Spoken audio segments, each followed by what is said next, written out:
À quoi ça sert? Ça veut dire quoi, ça? Pourquoi c'est comme ça? C'est où? C'est qui, lui? Un jour, une question.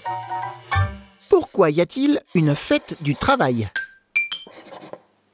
Parce que le 1er mai 1886, aux États-Unis, des ouvriers ont fait grève pour demander la journée de 8 heures de travail. À l'époque, il n'était pas rare de travailler 12 heures par jour, et parfois même beaucoup plus. Mais dans la ville de Chicago, la grève a mal tourné, des violences ont éclaté, et plusieurs grévistes et policiers sont morts. D'accord, mais à quoi ça sert, la fête du travail?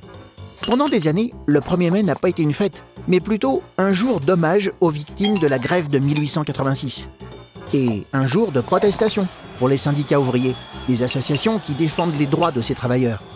En 1890, cette journée devient même internationale. Dans le monde entier, tous les 1er mai, des ouvriers font grève et défilent dans les rues. Ils réclament toujours la journée de 8 heures de travail. Ils ne l'obtiendront qu'en 1919. Et c'est en 1941 que le 1er mai devient officiellement la fête du travail et un jour férié.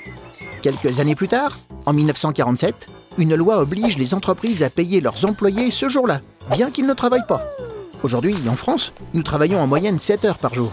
Pourtant, les travailleurs continuent à défiler le 1er mai. Pourquoi? De meilleurs salaires, plus de droits, moins de chômage et faire savoir au gouvernement qu'ils sont forts et unis.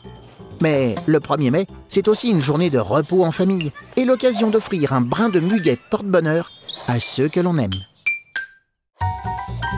Tu te poses des questions? Nous, on y répond.